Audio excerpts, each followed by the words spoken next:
King Solomon, the wisest of men, resolved to build a temple dedicated to the glory of the God of Israel. He remembered the sacred words of Scripture, "And if thou make me an altar of stone, thou shalt not build it of hewn stones. For if thou lift up thy tool upon it, thou hast polluted it." Exod. XX. 25. The tools of iron symbolized the sword, the instrument of war and death, whilst the altar and temple were the symbols of peace and life. Solomon desired that not only the altar but all the stonework in the sacred edifice should be made ready for the builders at the quarry without using any metal implement, so that in the course of building the temple no instrument of iron should be employed. How was this wish to be realized? Even Solomon, the wisest of monarchs, did not know how to set about his task.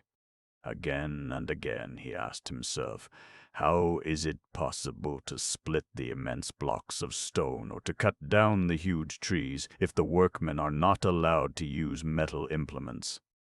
In despair, the king summoned his great council of state, consisting of the wisest men in his kingdom.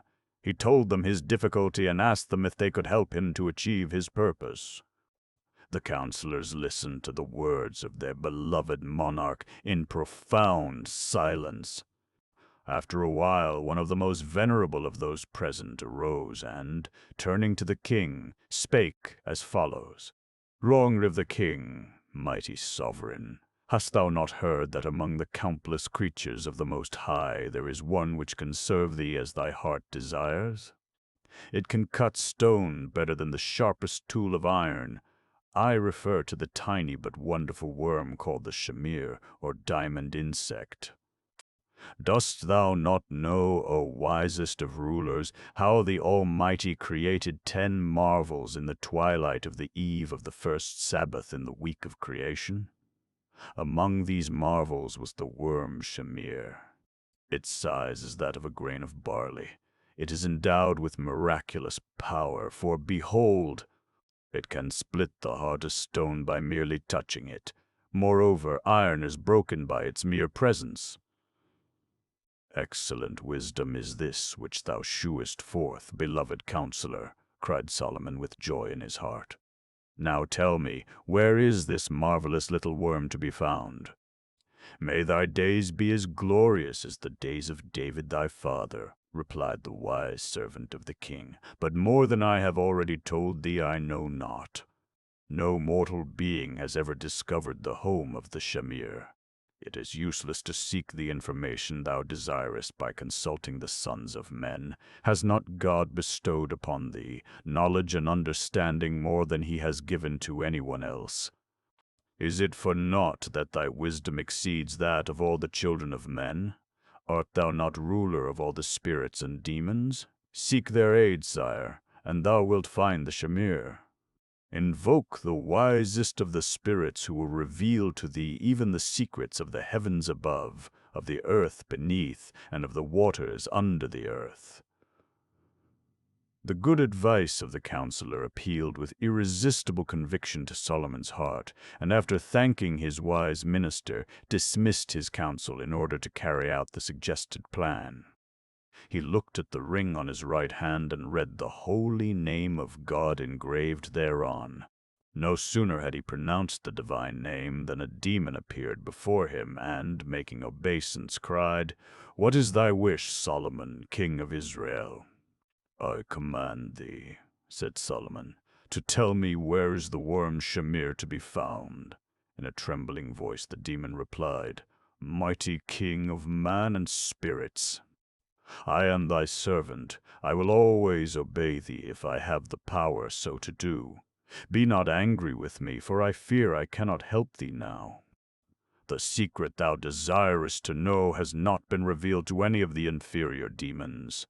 It is only Ashmodai, our king, who is in possession of the secret." "Tell me," interrupted King Solomon, "where does Ashmodai, the king of the demons, dwell?"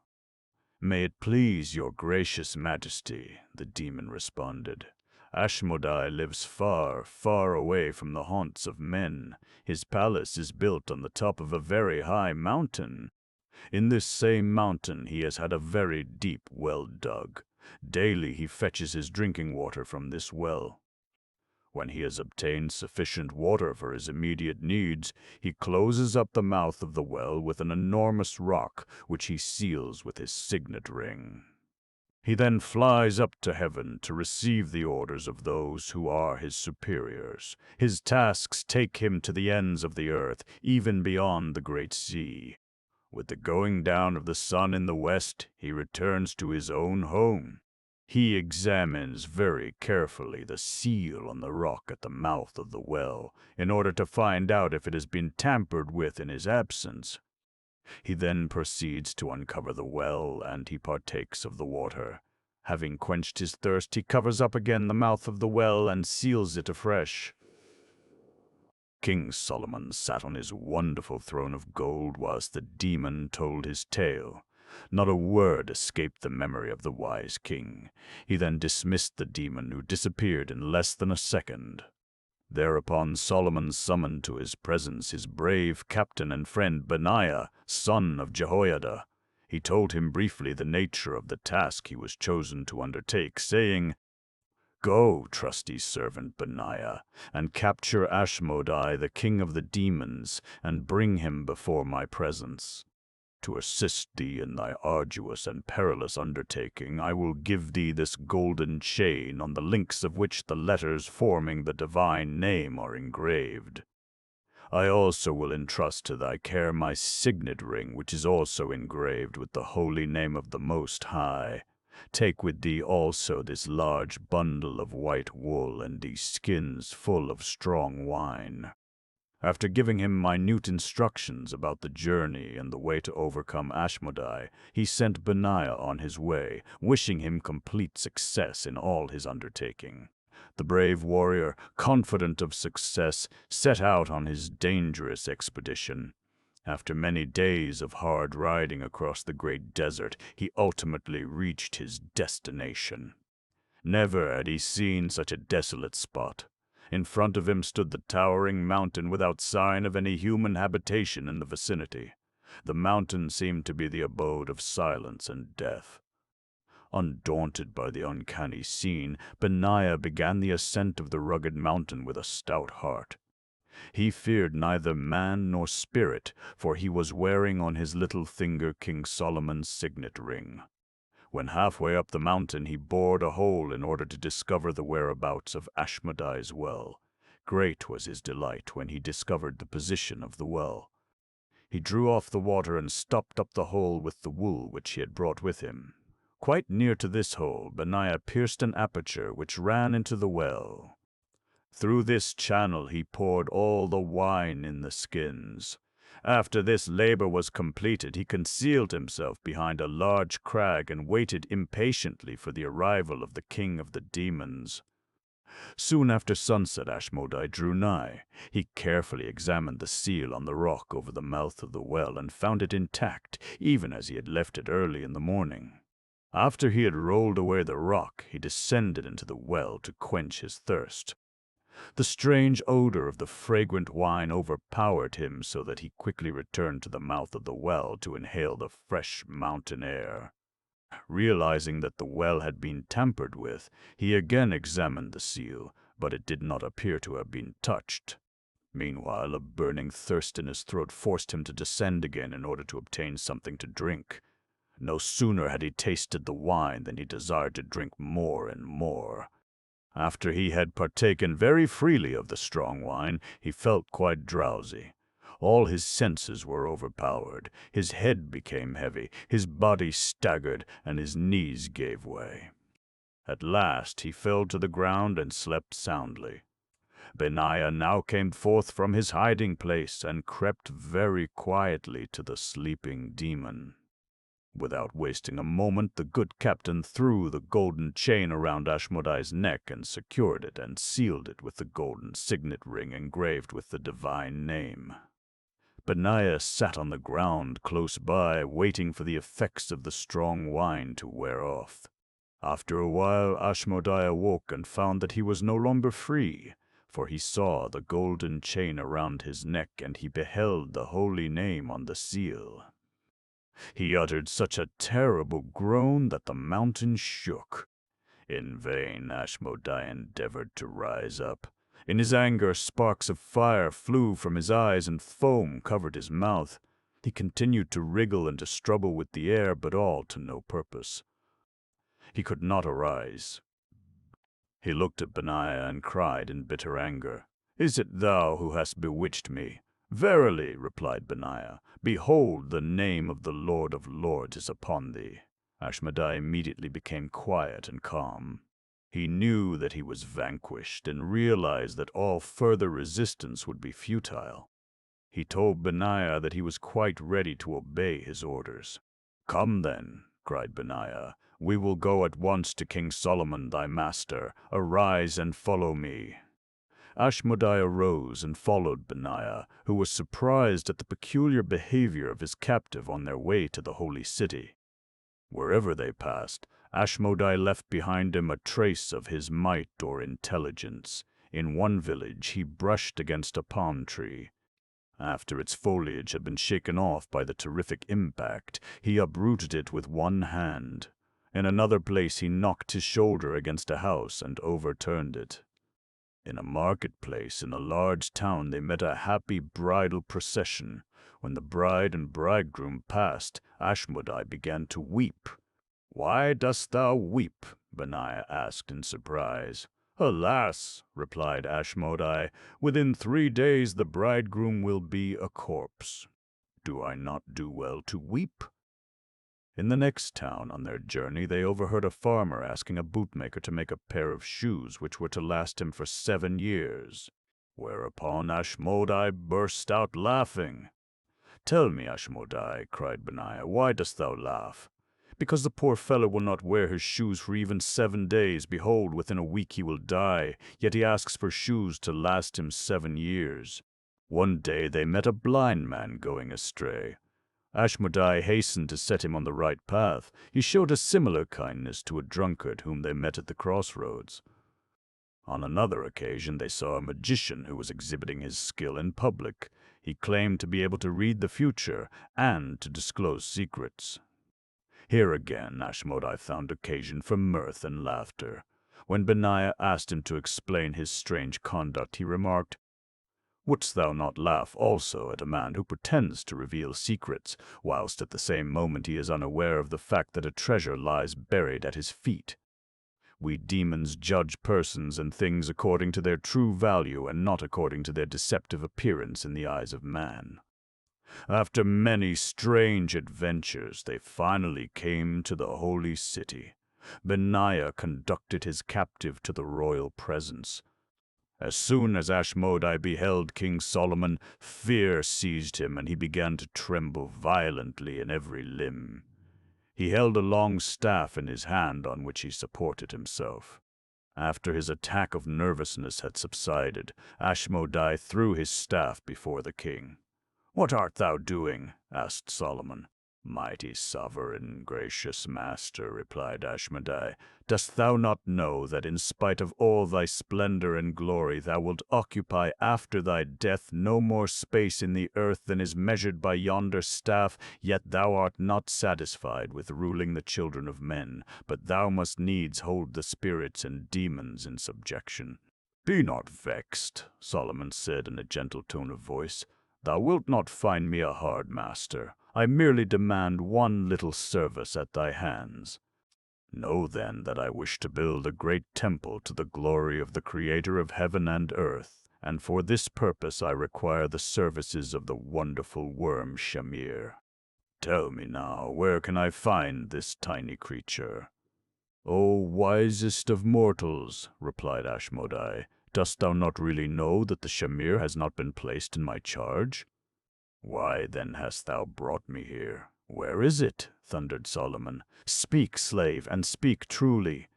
Ashmodai, with a trembling voice, replied, "Mighty master, since the days of Moses, who employed the Shamir when writing on the tablets of stone, The worm has been entrusted to the care of the Prince of the Sea, who has given it into the charge of the woodcock. The latter has sworn to the Prince of the Sea to carry the shamir with him at all times. The woodcock lives in a big nest built on the top of a very lofty pinnacle in a mountain range. He has employed the shamir to split the hard rocks so as to plant seed in the clefts. The new vegetation which grows there is used for food by the woodcock.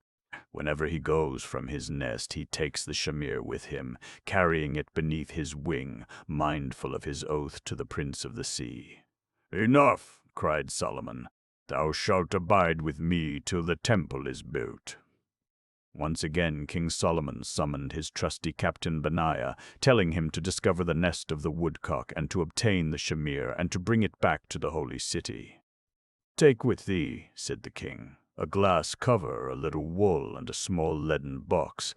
May thy journey be as successful this time as thy former one."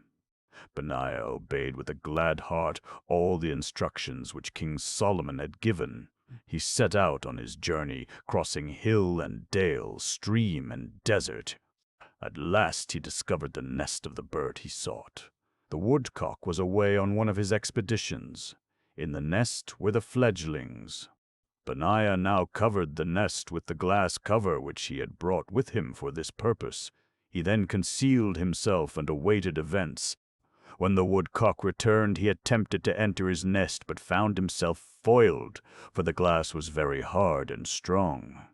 He saw through the glass his helpless young, and flapping his wings and screeching loudly tried to break the glass.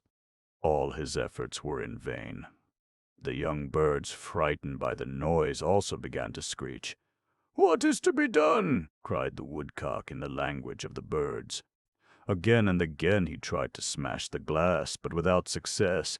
As a last resource, he determined to make use of the precious treasure entrusted to his care. He produced the shamir from beneath his wing and put it on the glass, which split into pieces as soon as it was touched by the wonderful worm. At that instant Benaiah raised a lusty cry and frightened the woodcock so that he dropped the shamir. It had barely fallen upon the ground when it was seized by Benaiah, who carefully placed it in the wool and secured it by putting it in the small leaden box which he had brought for this special purpose. Without lingering a moment, Benaiah set out on his homeward journey, rejoicing greatly at his complete success. In chagrin, the woodcock killed himself, fearing the terrible vengeance which the Prince of the Sea would execute when the disappearance of the shamir became known. Benaiah reached the holy city in safety and delivered to King Solomon the wonderful worm. With its marvelous help, the wise king built the temple, and thereafter the shamir has disappeared, and no one knows where it is to be found. Babylonian Talmud Gichin 68a and b. Falsehood and wickedness. After good old Father Noah had completed the building of the ark, the animals were gathered together near it by the angels appointed over them. They came in pairs, and Noah stood at the door of the ark to see that each one entered with its mate. As soon as the waters of the flood rose upon the surface of the earth, the children of men hid themselves in their homes for safety. All traffic and business ceased, for the angel of death was abroad. This state of affairs caused Falsehood to realize that henceforth there was no chance of her plying her trade. Was it not quite evident that the ever-increasing waters of the flood would soon sweep away the wicked folk who had rebelled against their heavenly Creator? Where should Falsehood betake herself for safety? Forthwith she hastened to the ark, but its door was shut. What was to be done? Falsehood knocked at the door with trembling hand. Noah opened the window of the ark and put out his head to see who was knocking. It was a strange creature before his door. Noah had never seen her before because he was a righteous man who never told lies. "What dost thou want?" he cried. "Let me come in, please," she replied. "Gladly," cried Noah, "would I admit thee if thy mate were with thee, for only pairs are admitted here." In grief and disappointment, Falsehood went away. She had not gone a few yards before she met her old friend Wickedness, who was now out of employment. "Whence cometh thou, dear friend Falsehood?" asked Wickedness. "I come," said Falsehood, "from old Father Noah. Just listen. I asked him to let me come into the ark, but he refused unless I complied with his rules." "What does he require?" asked Wickedness. "The good old man stipulated that I must have a mate, because all the creatures admitted into the ark are in pairs," Falsehood replied. "Now, dear friend, is this the truth?" queried Wickedness with a merry twinkle in his evil eye. "Of course it is the truth, on my word of honor," rejoined Falsehood. "Come now," she added, "wilt thou be my mate? Are we not just fit to be joined together, two honest and poor creatures?" "If I agree," said Wickedness, "what wilt thou give me in return?" Falsehood thought a while, and with a cunning look at her friend, she exclaimed, "I faithfully promise to give to thee all that I earn in the ark. Have no fear, I shall do excellent business even there, because I feel very fit and energetic." Wickedness agreed to the terms immediately, and there and then a proper agreement was drawn up and duly signed and sealed. Without further delay they both hastened to Noah, who readily admitted the happy pair. Falsehood soon began to be very busy and earned good money. She often thought of her agreement with Wickedness with regret, as she realized that she alone did all the business. She even said to him one day, "Look here, how easily can I carry on my trade single-handed?" He merely reminded her of the agreement, and day by day he wrote down in his ledger the sum total of the day's takings. At the end of the year, for the flood lasted 12 months, they came out of the ark. Falsehood brought home much treasure, but Wickedness came with her and claimed the whole of the hard-earned fortune. Thereupon Falsehood said to herself, "I will ask my mate to give me some of my earnings." She approached Wickedness and in a gentle voice said, "Dearest friend, please give me a share of what I have so honestly earned, for I alone did all the work." Wickedness looked at her in contempt and with harsh voice cried aloud, "Thy share is naught, O cheat! Did we not solemnly agree that I was to take everything which thou shouldst earn? How could I break our agreement? Would this not be a very wicked thing to do now, would it not?" Falsehood held her peace and went away, well knowing that she had been foiled in her attempt to cheat her friend Wickedness. True indeed is the proverb, "Falsehood begets much, but wickedness taketh all that away." Yalju, Psalm C 3:8. The wicked king and his bride. Long, long ago there lived in the Holy Land an old peasant and his wife. They had an only son who was also married. The family all lived happily together in a little house in a village near Samaria. The son, whose name was Chanina, was a very good man, deeply learned in the Holy Scriptures and the ancient lore of Israel. In course of time the old father, feeling his end drawing near, called his beloved son to his bedside and said to him, "Hearken, my son, to the words which I am about to speak. Your mother and I will soon die. After our death and burial you will observe the customary period of mourning and lamentation. On the day following, go to the nearest marketplace and buy the first thing offered to you, be the price what it may. I also charge you to continue the study of the holy word of the Bible by day and by night, keep the divine commandments, support the poor, and be kind to the dumb creatures." After he had spoken these words, he blessed his son and closed his eyes in the sleep of death. Chanina went to tell his mother of the death of his father.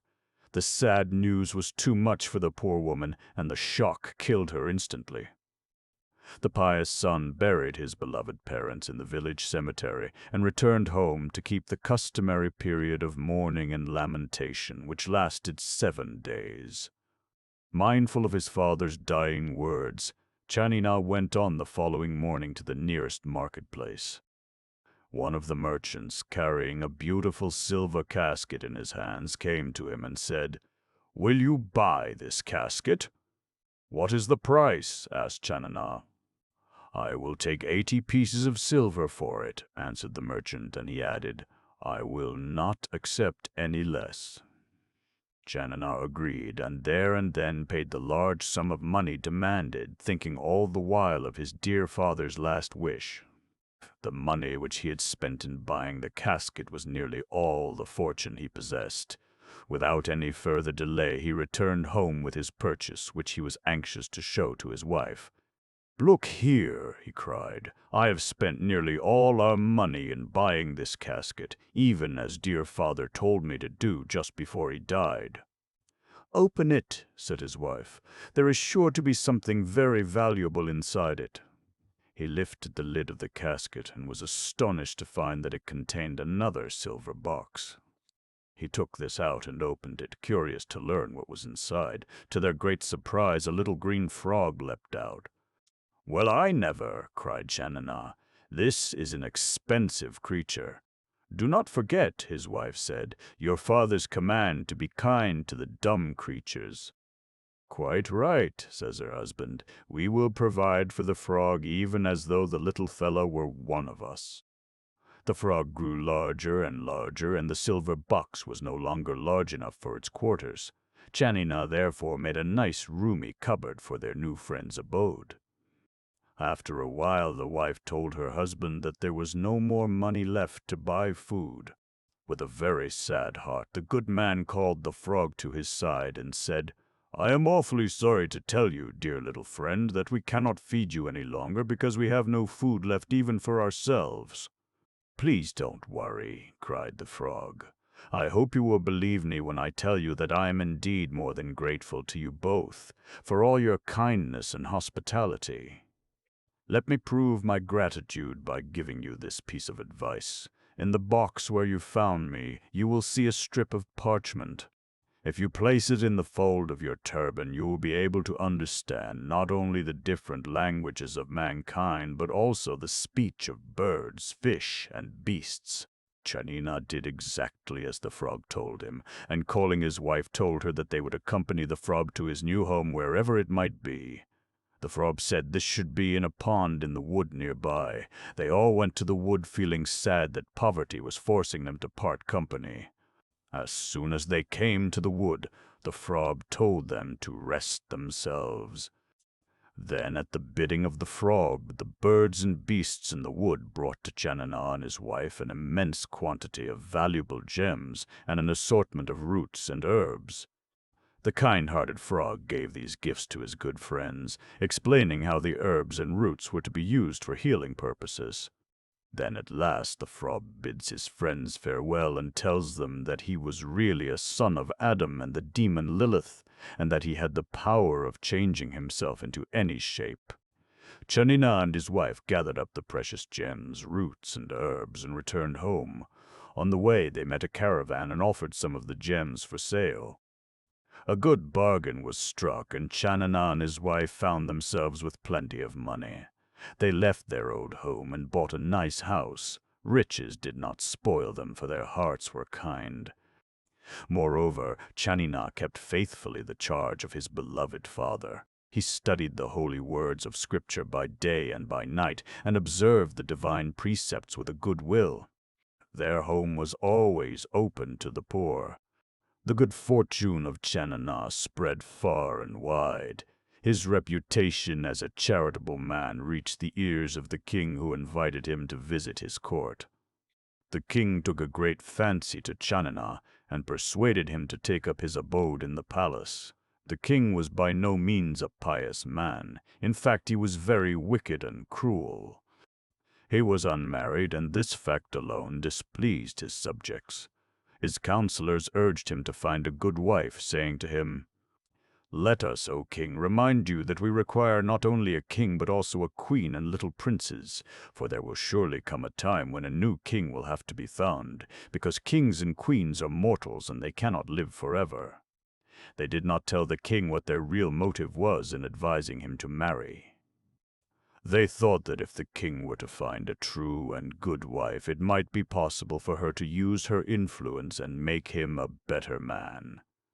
The king dismissed his counselors, promising to see them again in a week's time, when he would tell them whether he would marry or not. When they came to the palace at the appointed time, the king's valet met them and told them that his majesty would receive them in the palace garden. They went there and found the king sitting on his throne. As they approached, he rose up and bade them welcome. At that moment a beautiful bird flew over the king and dropped a long golden hair upon his shoulder.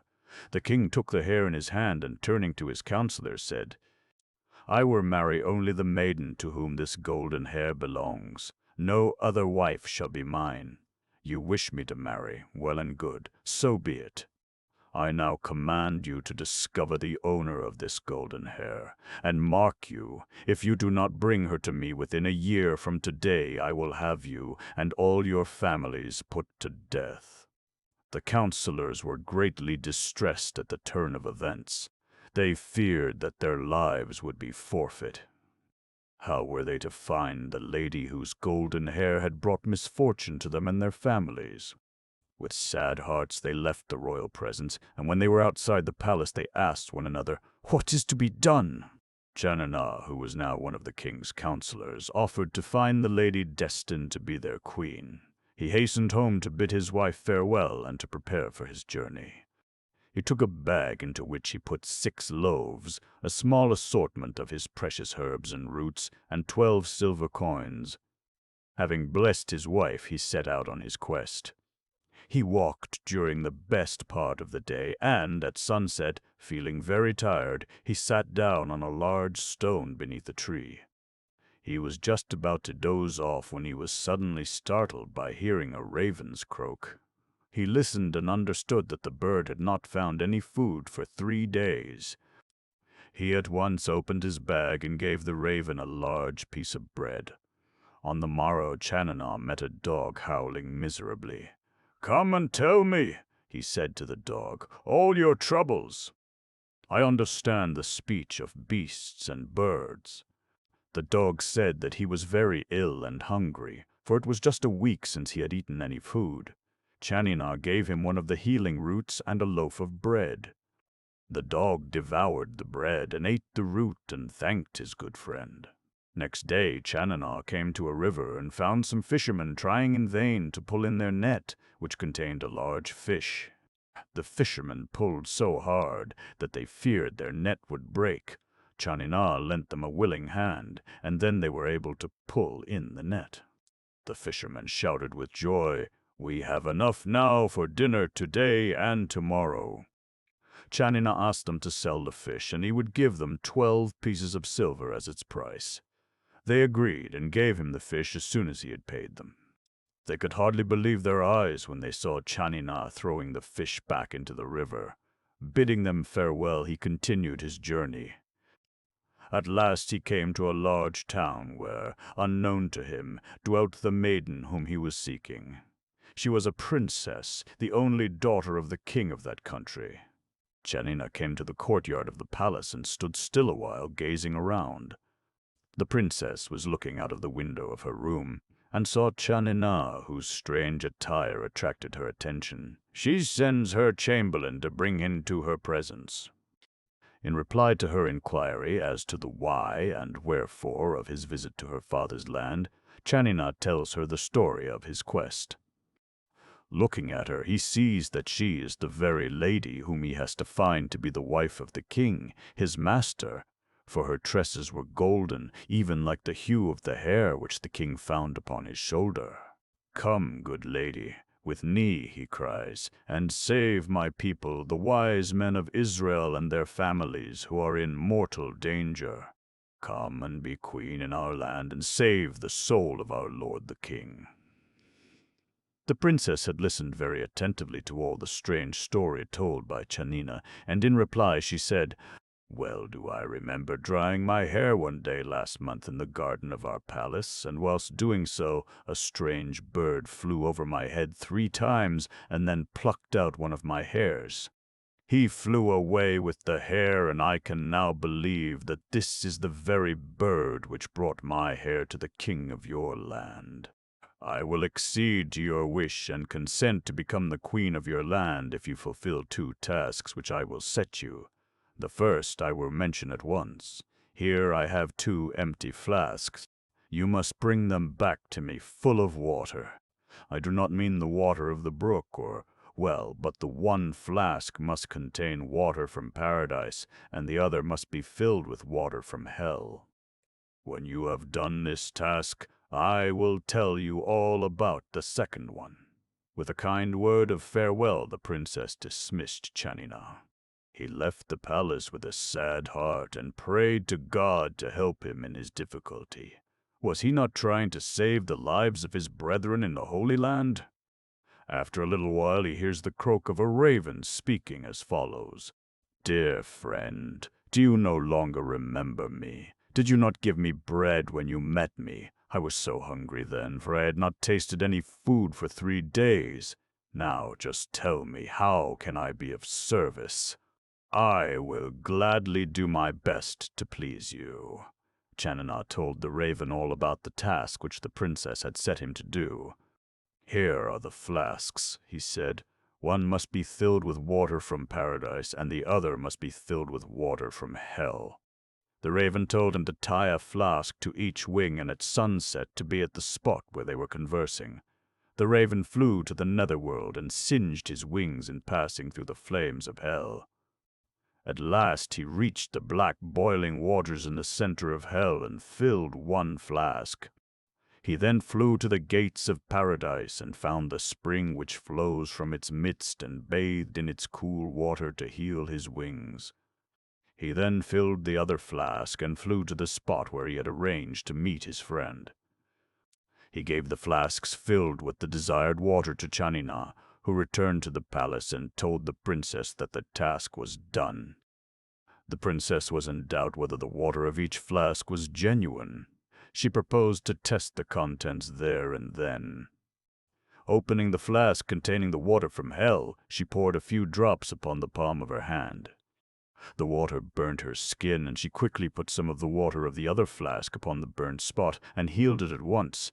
She told Chanina that she was quite satisfied with this performance. "But now," she said, "you have to perform a much more difficult task. Just listen. Some years ago I was playing with my ring in a boat, and by accident I dropped it into the water. It was a golden ring with my initials engraved on the gold and set with a beautiful pearl. Restore this ring, and when I have it again I will comply with your request." The princess thought that it would be impossible to find her ring and that she would not be bothered to accede to the wish of Chanina. She again dismissed him with a few kind words and told him not to be disappointed if he failed to find the ring. Chanina at once turned his thoughts to God and prayed for divine help. He then went to the nearest river, hoping that his good fortune would not forsake him. As soon as he came to the water, he beheld the large fish which he had purchased and thrown back into the river. "Tell me," said the fish, "what you desire, and I will try to help you." Chanina told the fish the story of the ring of the princess, and said that he must have this ring as soon as possible. "Meet me at yonder bridge," said the fish, "tomorrow morning at daybreak, and I will bring you news concerning the ring." The fish then swam away, and made for the bottom of the great sea in order to seek the help of Leviathan, the monster king of the deep. Leviathan welcomed the fish, and having heard his story, promised to help him. He issued an order throughout his vast kingdom, compelling every fish to report to him if any such ring had been heard of or discovered. If he should discover that a fish had the ring and failed to produce it, very severe penalties were sure to follow. Within an hour the ring was brought to the palace of Leviathan and placed before his throne. Leviathan then gave it to the fish which had promised to help Chanina. Next morning at daybreak the fish delivered the ring to Chanina, who rejoiced greatly at the cleverness of the fish. How glad he was that he had fulfilled his dear father's wishes in being kind to birds, beasts, and fish. At noon Chanina entered the palace and was brought at once to the princess. "Behold," he cried in the joyful voice, "your royal highness, is this not your ring? Your initials are engraved on the gold." The princess admitted that this was her ring, and as the two tasks which she had imposed had been satisfactorily accomplished, she now consented to accompany Chanina to the Holy Land. On the way they were attacked by robbers. Chanina, fearing that he would be overpowered, called for help. At that moment a dog ran up to his side and barked so furiously that the robbers made off. The dog was glad to repay Chanina for having fed him and healed him in days gone by. At last they came to the Holy Land, and when the king saw the beautiful princess with the golden hair, he was very happy. Amidst general rejoicing, the royal wedding took place. The king rewarded Chanina by making him his chief counselor of state. The good man's success, however, was marred by a great misfortune which had befallen him during his absence. His good wife had died. Moreover, some of the royal servants were envious of his advancement in the king's favor. They resolved to hire some ruffians who were to waylay him. One day, as he was leaving the palace, the ruffians attacked him and killed him in the courtyard. As soon as the news of the sad event was told to the queen, she cried, "Never mind! Let me see what can be done." She went to her cabinet and took out the flask containing the water from paradise. She then went to the courtyard where the king and nobles were gathered around the corpse. "Make way for Her Majesty the Queen!" the people cried. When the queen saw the dead body of her friend, she smiled. All eyes were fixed on her. She sprinkled some of the precious water upon the corpse, and immediately Chanina opened his eyes and arose. Now the people understood why the queen had smiled. "Come now," said the king to his wife, "kill me and restore me to life again. I should just like to know how it feels to be dead." The queen declined to murder her husband, and turning to him she cried, "Do not be so wicked. Life is sacred.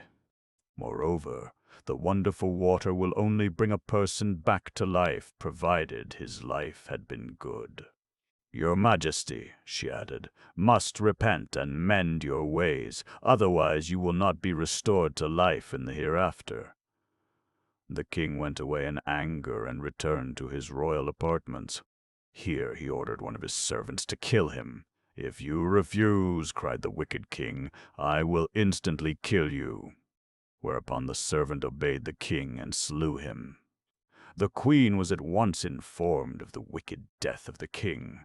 She was truly sorry to find that he had not allowed himself to be influenced by her advice, but that he had trifled with his life. She therefore fetched the flask containing water from hell. Then she sprinkled its contents upon the body of the wicked king. His body immediately was burnt to ashes. She thereupon turned to the astonished members of the court who were looking on, and in a gentle voice she said, "Do you not see, good friends, that if my husband had been a good and holy man, he would have been restored to life, just like Chanina? But the fact is that he was a cruel and bad man. You all knew this even before I came here from my father's land. After the burial of the king, the counselors came to the queen and urged her to marry Chanina, who had proved such a trusty friend. The suggestion pleased the queen, who gladly gave her heart and hand to the good man. They ruled the people in justice and kindness, and as long as they reigned, there was peace in the land." From the Jewish chapbook, Ma'azeh Book, Chwen 43, The Two Jewels. In the early period of the Middle Ages, there was a king of Spain, Pedro by name. He was a wise and tolerant ruler. In his kingdom, Christians, Jews, and Mohammedans were to be found.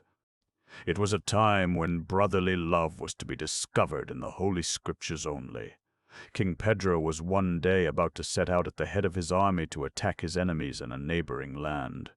Nicholas of Valencia, one of the royal counselors, came to Pedro and exclaimed, "O most gracious sire, may I ask your majesty a question?" "Ask, good friend Nicholas," said the king.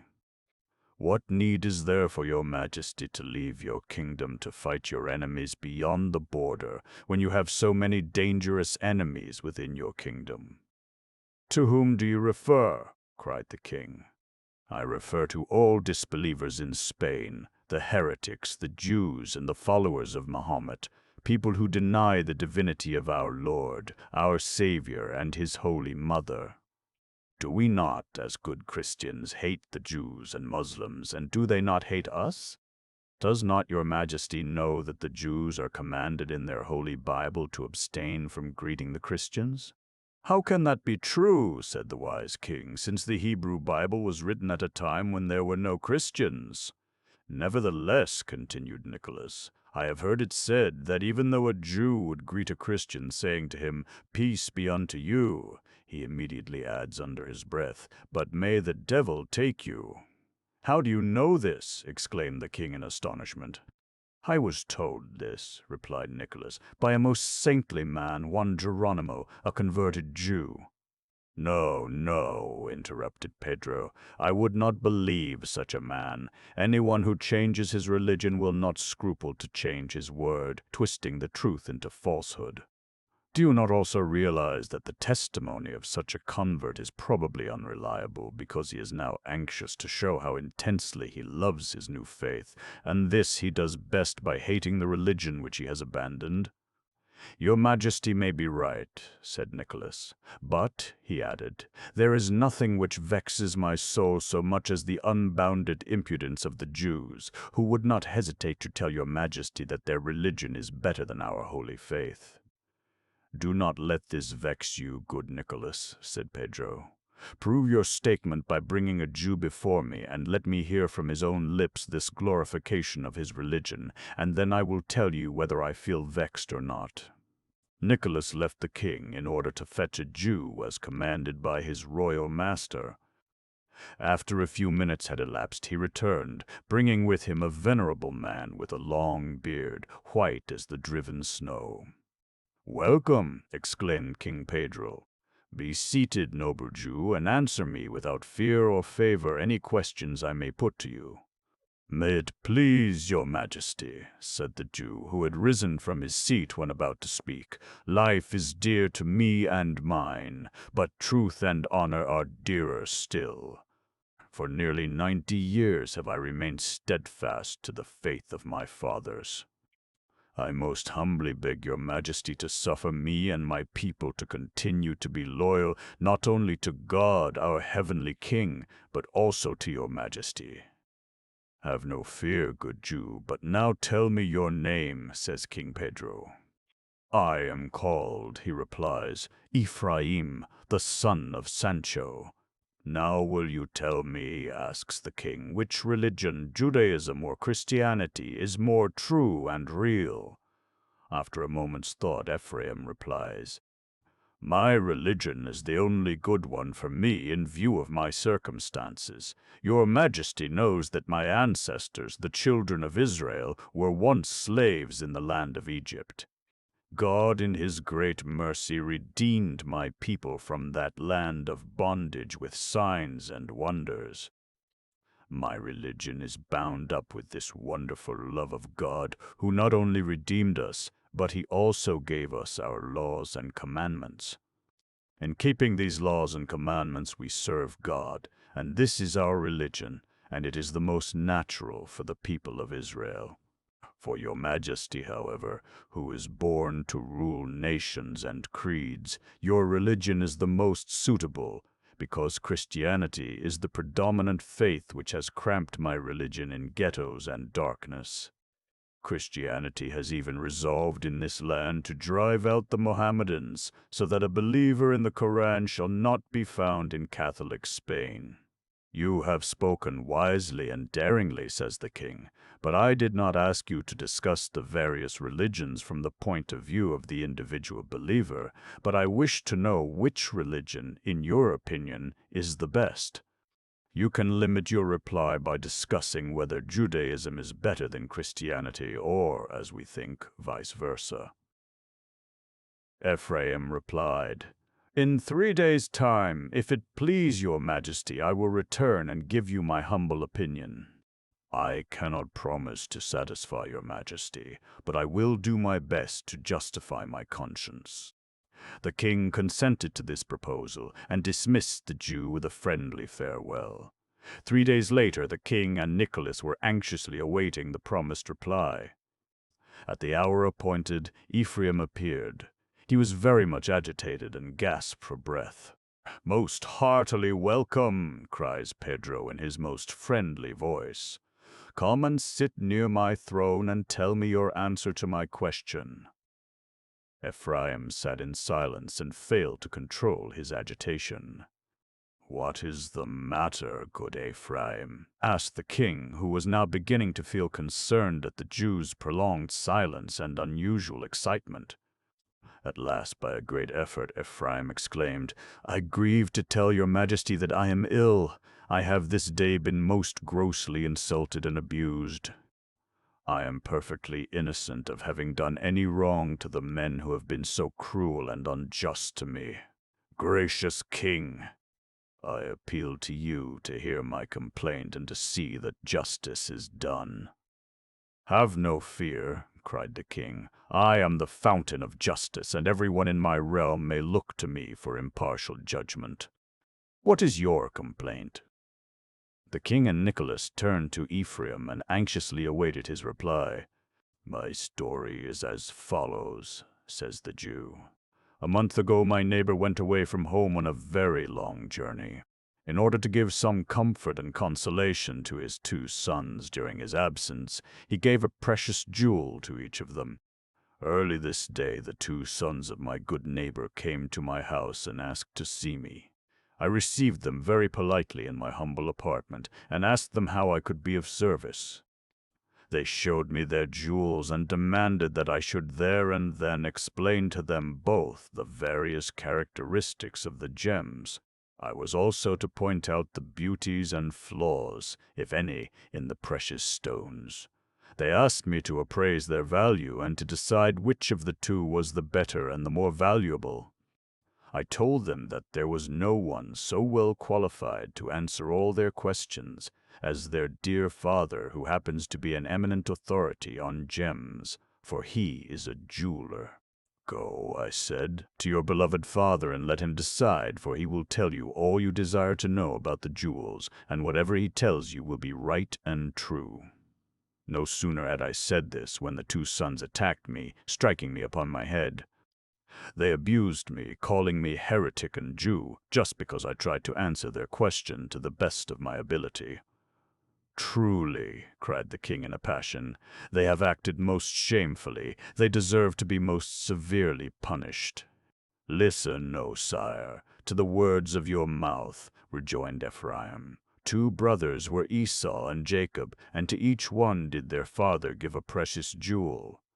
Now your majesty likewise asks me to decide which is the better. Let your majesty send a messenger to our Father in heaven, for he is the greatest owner of jewels, and he will be able to explain exactly how the 2 jewels differ, and he will also tell your majesty which of the 2 is the more precious. With a smile on his face, King Pedro turned to Nicholas and said to him, Do you not see how wisely this learned Jew has answered my question? He deserves to be rewarded not only for his wisdom but also for his toleration, for he implies that our religion and his own have both been given to humanity by our Heavenly Father, who, in his own good time, will decide which is the best religion. Meanwhile, let all men, be their faith what it may, learn to be brothers and friends, trusting that the time may come when love and charity will lead everyone to the truth. Shebet Jehuda, pages 53-54, held. Wiener, the beggar at the wedding. Once upon a time, long ago, there was a man whose fame had spread far and wide in the land where he lived. He was exceedingly good-hearted, and as he had plenty of money, he was able to help the poor. David, for that was the man's name, had a gentle and good wife. They had an only girl, named Hannah. In time, Hannah grew up into a most lovely woman, whose hand and fortune were sought after by many suitors. One lover in particular had succeeded in gaining her favor by giving a few pence to a poor man whenever Hannah drew his attention to the one in distress. This charity, however, was not genuine, for if alone the lover would refuse to listen to the poor. Hannah consented to accept this suitor as her husband, and at last the wedding day was fixed. When the day arrived, her home resounded with the song of joy and gladness. At the marriage feast, happy laughter cheered the hearts of all the guests. Next day, all this happiness was suddenly changed into grief, for death had claimed the bridegroom as his victim. The lonely bride, weeping and lamenting, had laid aside her beautiful wedding robe and her bridal adornment, and had put on the black dress of a mourner. All that had happened seemed as though it were a dream to the poor girl. Even her parents could hardly realize the terrible misfortune which had so suddenly befallen them. Yesterday saw the wedding, and today was to see the funeral of the luckless husband. In time, their sorrow gradually became less intense, and the tears of the widow dried off her beautiful face, for time cures every evil under the sun. Hannah's beauty and wealth soon brought new lovers, and she accepted as a husband a man who was harsh and domineering by nature. He wooed Hannah for the sake of her fortune. Again, the bridal eve was followed by a night of death. Grief and tears again succeeded the joy and bliss of the marriage day. For a third time this cruel fate overtook the unfortunate bridegroom, who, like his predecessors, had only married for the sake of money. In the presence of all the friends of her dear parents, Hannah cried, "Thrice have I been wedded, and thrice have I lost my husband. Never again will I marry, for I will not again lead my beloved to death. God's hand is stretched out against me for some unknown sin. Thrice was I married in order to increase the joy of my dear parents, but this joy has been changed 3 times into heartbreaking sorrow for all of us. Henceforth I will remain a widow. Daily will I weep and pray to God to forgive me the sin which has cost so dearly." The friends held their peace and left the sorrowing girl and her parents to comfort one another as best they could. David had a brother named Samuel who lived in a far-off country. For very many years they had not heard from one another. In their youth they had parted, each bent on seeking his fortune. As we have seen, David had become very wealthy. Samuel, however, although blessed with a worthy wife and 10 children, had remained a poor man. He and his eldest son collected wood in the forest near their hut. Sometimes they were lucky and sold all the wood which they had gathered. One day they failed to find any customers, and when they returned home at night they were penniless. The result was that next day the entire family were without food. Again that day Samuel and his eldest son, whose name was Joseph, went to the marketplace to sell the wood, but without any success. They resolved to spend the night in the forest rather than see the misery of the starving children in their unhappy home. Samuel and Joseph prayed to God for help. After a while, Joseph turned to his father and suggested that the best thing to do would be to go to his rich uncle David and to ask his assistance. Samuel gladly consented to this proposal. Early next morning they returned home and told their dear ones about the plan which they had adopted. Joseph took leave of his beloved parents, sisters, and brothers, and set out on his journey fortified by the prayers and blessings of all the family. When he came to his uncle's house, he was received with a hearty welcome. His aunt and uncle inquired after the welfare of Joseph's parents, and when they heard of the terrible poverty in Joseph's home, they immediately sent their trusty steward to help the family with food, money, and clothing. Joseph wished to return home in company with the steward, but he was persuaded by his aunt to stay with his uncle for a short visit. His genial presence soon brought comfort and happiness to his sad cousin Hannah. Often did they sit together in the beautiful garden attached to David's house and read the stirring stories of the Bible. A few weeks of unclouded happiness soon passed by, and Joseph thought that the time had come when he ought to return home. He went to his uncle one morning and said to him, "Let me ask you, dear uncle, to do me a favor which you can readily promise to do. You have given me so much already, I shall never forget all your love and kindness. One thing only is still wanting to complete my heart's desire. Well do I know how generously you have assisted my beloved father and mother. You have fed and clothed my poor sisters and brothers. You have kept me here for many a happy day as your guest. If you do not promise to do this one favor which I am about to ask, I must at once leave you and return to my own home, for I fear I have already stayed here too long." "How can I refuse you your request, dear Joseph?" cried David. "I faithfully promise on my word of honor to do what you ask, for I know that you are a good and noble lad with an honest and kind heart. I am sure you would never ask for aught which is neither right nor just." "That is so," said Joseph. "Now, dear uncle, since you have given me your promise, listen to my request. I know you do not really wish me to return home. I will agree to stay with you on one condition, and make your home mine also." "What is the condition?" cried David impatiently. "The condition," continued Joseph, "is that you give me your consent to marry my dear cousin Hannah. When we are married, we will live with you and comfort you and dear aunt for the rest of your lives." David's face became white, and with tears in his eyes he shook his head. "What you are asking," he cried, "is impossible. Do you not know, dear Joseph, that Hannah has already been married 3 times, and each time her husband died in the night following the wedding? You are really asking me for leave to die, and I dare not consent. Please do not try to persuade me to agree to your proposal. If you do, it will be to your own hurt." "But you have given me your word of honor to grant my request," said Joseph, "and your word is your bond. Well do I know the sad story of dear Hannah's weddings. I am fully aware that the 3 husbands who in turn married my dear cousin died in the first night of their marriage. The fault was not Hannah's. She is so good and loving, so true and innocent. I trust in God with all my heart and soul, and I will gladly risk my life and happiness in marrying her. The love of God will shield me from all harm. Have no fear. Give your consent, and we shall all be happy." David, with tremulous voice, addressed his nephew, saying, "Joseph, I love you as though you were my son. Listen well to what I am about to say.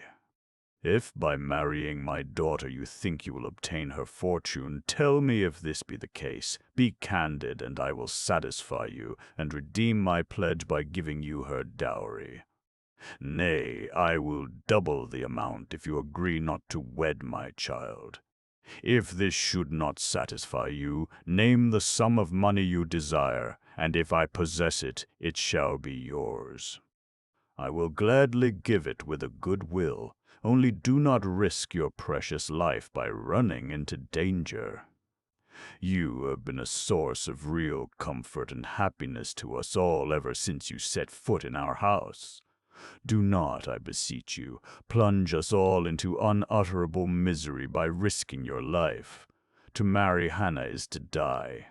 "Dear uncle," Joseph cried, "do you really think for one moment that I wish to marry Hannah for the sake of money? Do not even think that I would take a penny piece if I am not allowed to marry her. I do not think of money or worldly things now, for I know that love is the best of all treasures. In Hannah have I found my ideal. She alone of all women on earth will be mine, even as I alone of all men will be hers now and always. Providence is not against us, for I feel that we are destined to make one another happy. Moreover, in our happiness you and dear aunt will find your true peace and joy." Seeing the folly of prolonging the discussion, David consented to carry out his promise, and said that he would at once tell the news to Hannah and her mother. No sooner had he disclosed the proposal to his daughter than she began to weep and to pray to God for his support and counsel. Joyfully would she have suffered death sooner than see any harm befall Joseph, whom she loved with all her heart. She knew how noble was his character, and she realized that nothing would induce him to change his mind. She felt that she was helpless and that there was nothing to be done except to put her life and that of her beloved Joseph in the hands of God. Later in the day, Joseph came to her and placed the engagement ring on her finger, meanwhile saying, "With this ring art thou betrothed unto me according to the law of Moses and of Israel." They sealed their engagement by a sweet kiss, exchanging promises of love and constancy. In spite of her happiness, tears welled up in her eyes, for she knew that their great joy and love were in the balance. Joseph tried to console her by telling her that all would be well. The news of their engagement soon spread in the town where they lived, and the friends of Hannah's parents came to wish the couple joy and good luck, thinking that their congratulations would gladden the hearts of Hannah and of her parents. Joseph's usual good humor was intensified by the happy event. He sought out the poor, to whom he gave gifts of money, well remembering the poverty in which he had lived till he came to his uncle. A few weeks later, the ceremony of marriage was fixed to be celebrated. Once again, Hannah put on her bridal attire, thinking the while of the terrible misfortune she had experienced. At last, the hour came when she stood with Joseph at her side beneath the wedding canopy. Just as the marriage service was about to begin, an old man, unknown to all the assembled guests, approached Joseph and asked him to give him a moment's attention because he had to tell him something of vital importance. Joseph immediately turned aside with the stranger and asked him if he required any help. The stranger replied, "I come to help you, for I know that you have a good and kind heart. I ask you to remember that wealth will not avail in the hour of your need. Charity alone will save you and deliver you from death. Be hospitable this day and invite to your wedding feast the poor who will bless you for your kindness. This is all I have to say, and now let me go, for I wish you well." The stranger was Elijah the prophet, the friend and comforter of all in trouble and distress. The marriage service began, and at its conclusion the guests took their places at the banquet. At the head of the table sat the bridegroom, and at his side was his beautiful bride. The guests began to eat and to drink, when all of a sudden there was seen at the door of the room a beggar in rags and tatters, his skin yellow and unwashed, his hair unkempt, and his stature bent.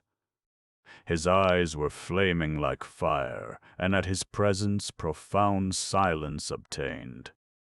Not a sound was heard within the room. All was hushed in strange suspense, till Joseph, in a loud and fearless voice, cried, "Come hither, good friend, you are most welcome at this, my marriage feast. At my side shall you sit, for here all are most heartily welcome, rich and poor alike." Joseph told the servants to go to the door of the house and to invite all the poor who passed by to join his guests. The beggar went to the seat next to Joseph's and sat down. Joseph waited on his unknown guest and gave him of the best. When the banquet was over, the bride arose and retired to her apartment. Joseph arose likewise and was about to follow her when the beggar placed his hand on Joseph's shoulder and said in a whisper, "I must have just one word with you in private, please. I cannot stay here much longer, but I have to tell you why I am with you today." Joseph led him to an empty room and requested him to be seated. After a moment or two had elapsed, the stranger began to speak as follows. "My friend, I am truly sorry for your own and also for your dear wife's sake, but I have come here on a very sad errand. I am sent to you against my will. It is God who has sent me here to take you to him. Prepare now to leave the world and all its joys." Joseph looked at his guest without fear, and in a very calm voice he said, If this be God's will, so be it done in love and obedience. Nevertheless, I do beseech you grant me a respite, just 1 year in happiness with my wife, and then I promise to go with you." "No, my good friend, it cannot be," cried the angel of death, who was in the beggar's guise. "Not even a month," said the angel, "not even the 7 days of rejoicing appointed to be kept by bride and bridegroom, not even 1 day's delay, but this very day must you die, even as the former 3 husbands of your beloved wife." Joseph made haste to reply, "God's word is true, and he is true. If you cannot accede to my petition to grant me a respite, give me leave to go to my wife and to bid her farewell." "This will I gladly allow," exclaimed the angel. "In return for your kindness to me this day, you knew me not, yet have you treated me as a friend." The angel spoke so gently because his heart was full of sorrow. He knew that Joseph was a good and true man, and it grieved him to lead him through the valley of the shadow of death. Joseph hastened to his wife's apartment and entered. He found her wrapped in prayer with tears in her eyes. "Quick, my beloved," he whispered. "My time is very short. I cannot stay here. I must hasten far away with the strange beggar. He has come to fetch me. Let me bless you for your unfailing sweetness and love. Come, let me kiss you for the last time. If," she cried, "you hasten away, I will go with you, for now we are one and nothing shall ever part us, not even cruel death itself." With a passionate grip she took his hand and told him to lead her to the beggar. When she saw him, she said, "Stranger, you are still our guest beneath our roof. If you would repay our hospitality this day, just grant me one little favor. Take me with my husband to the eternal judge, and I will ask him whether his holy word in the law is true. Is it not written therein, and what man is there that hath betrothed a wife, and hath not taken her? Let him go and return to his house, lest he die in the battle, and another man take her." Deut. Ol. X. 7. "Nay," cried the angel, "I will go for you, and I will bring you answer again." His sorrow for the unfortunate bride and bridegroom prompted him to do this service of love. The angel added, "I will join in the choir of angels who praise God morning and evening, and I will put your question before the Father of mercy who dwells with the meek and the broken-hearted. I hope for the sake of both of you that Joseph's life will be spared." In a moment the angel was gone, and in another moment he returned. His face was shining with heavenly light, and his voice was sweet and soft. "Listen," he said. "Good friends, I rejoice to tell you that your prayers have been heard. Live well and long together. Enjoy your life. The other husbands died because they married, not for love, but for greed of gold. They were hard-hearted, scorning the poor and the weak. You shall live to help others to live and to prosper. Farewell." And in a second the angel was seen no more. The bride and bridegroom spent that night in giving praise to God for his love and mercy. The parents, however, were weeping throughout the long night, whilst their friends had prepared the grave for Joseph's body. At dawn, Joseph went to his uncle and aunt to greet them. They were greatly overcome with joy, and comforted one another by praying together to the Almighty. All then hastened to fill in the unused grave. In this plot they planted seeds of daffodils, so that in time to come they might look upon the beautiful flowers as an emblem of the divine mercy. Joseph continued to be charitable and kind to all who needed his help.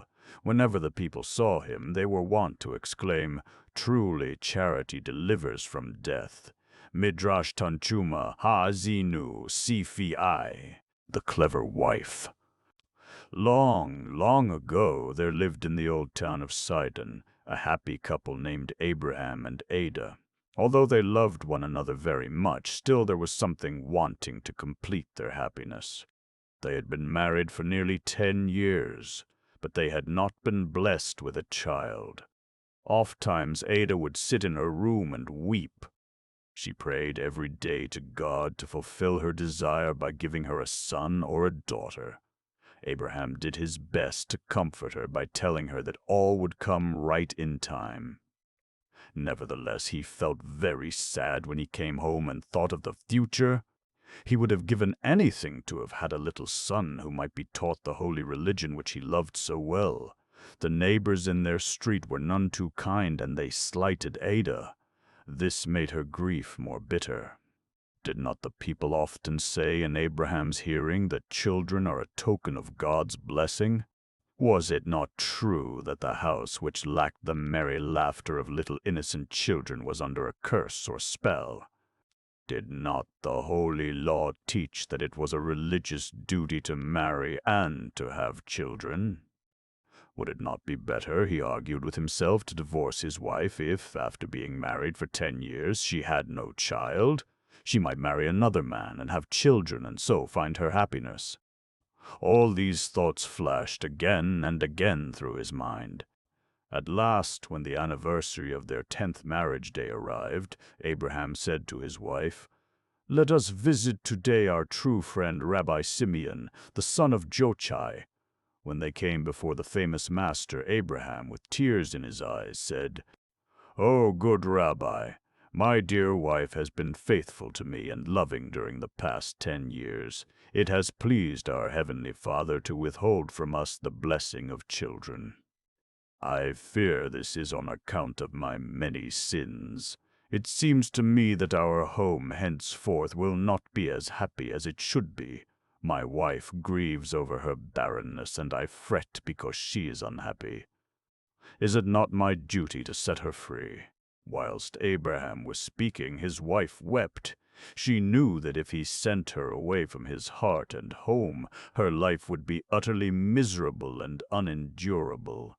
Her genuine sorrow touched the heart of her husband, who turned to her and exclaimed, "My dear and sweet wife, be calm and do not grieve, for we must ever submit to the will of Providence. Do not think that I am not ofttimes sad, because we have no child to cheer your long days. If I could only give you some substitute, I would most gladly do so. Listen, dearest. I now faithfully promise to allow you to choose whatever you like best in our home, and you may take it with you to your father's house as a keepsake when you leave me for good. This will always be a visible token of the deep affection and true love which united us during the past 10 years. The rabbi watched his guests with sympathetic eyes. He knew that Abraham had made up his mind to divorce his worthy wife. Nothing would make him waver. With a merry twinkle in his far-seeing eye, he began to address them, saying, "My dear children, I can only pity you, for I am deeply grieved to see how you are about to lose one another. Before you finally part, however, let me advise you to invite this day your good friends to a farewell banquet, even as they gathered around you 10 years ago at your marriage feast. Love united you, and in love prepare to separate, if it must be." The wise master was in hopes that all the old ties would be revived by the presence of the family circle of friends, and that love would still hold them together. Abraham and Ada promised to follow the advice of the rabbi, and they returned home. Ada at once sent to all their friends and provided a most liberal banquet.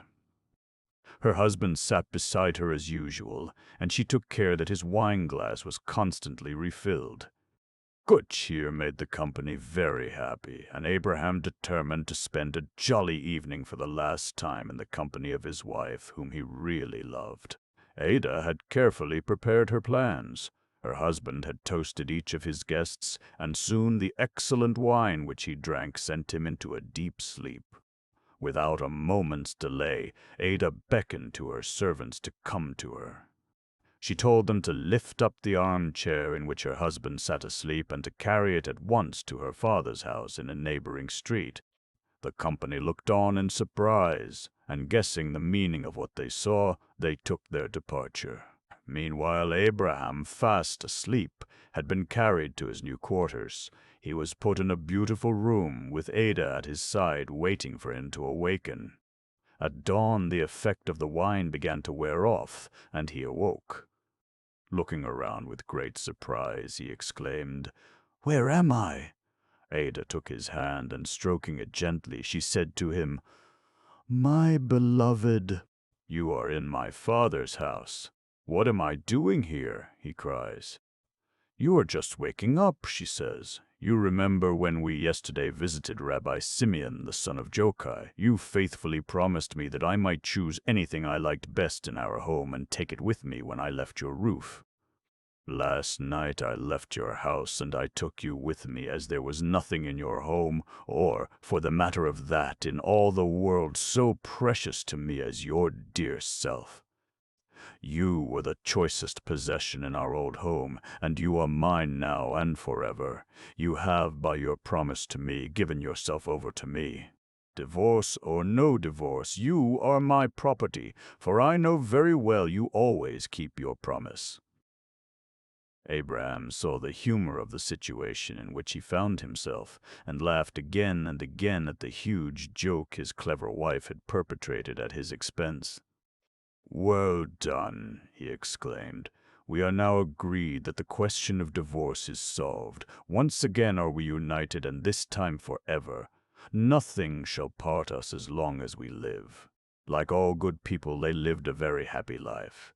In time a son was born, and later on a daughter was given to them, and they all rejoiced in one another's happiness.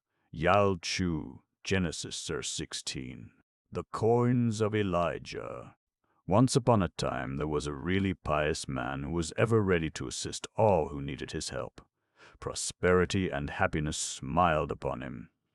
Year in and year out all went well with him and his dear ones. All of a sudden a change took place.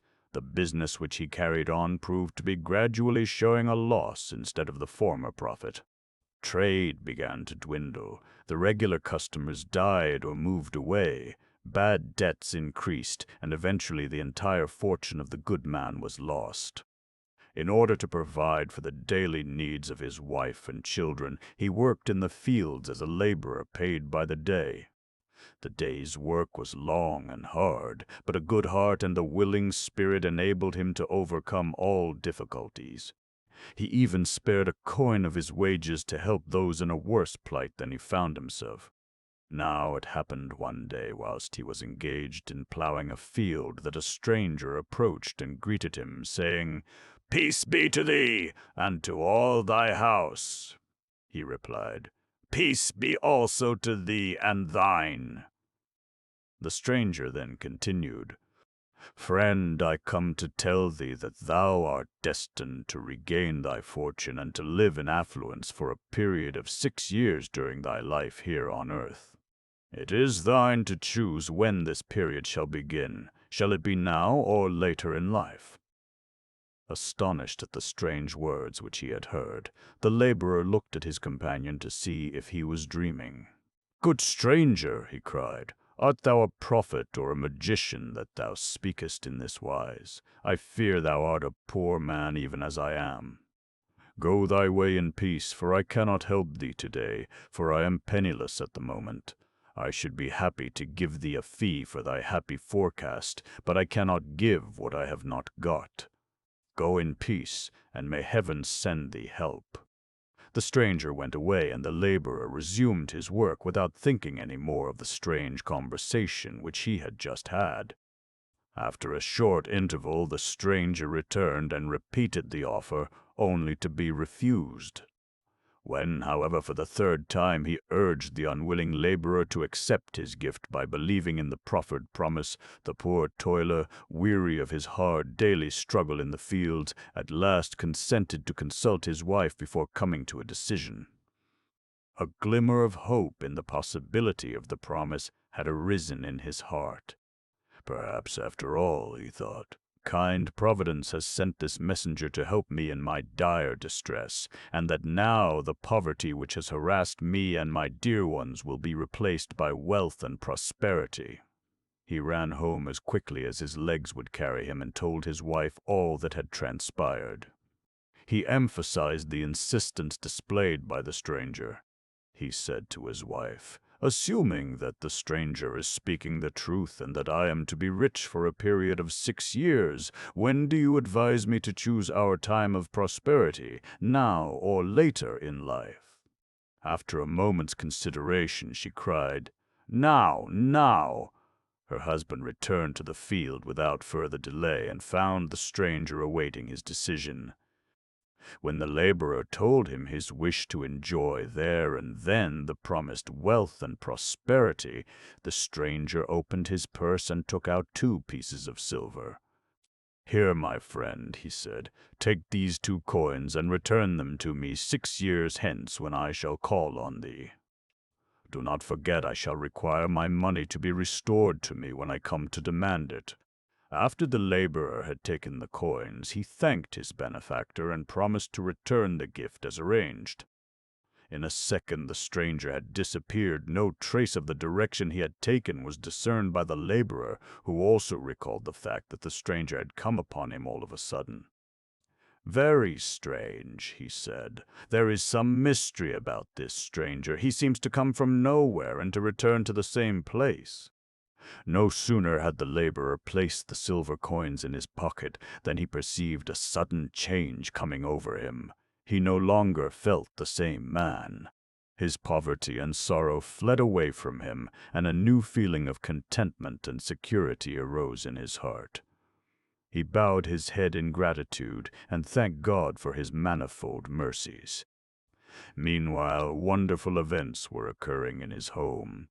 His eldest son was turning the soil in the garden at the back of their house when he saw gold glittering in the sunlight.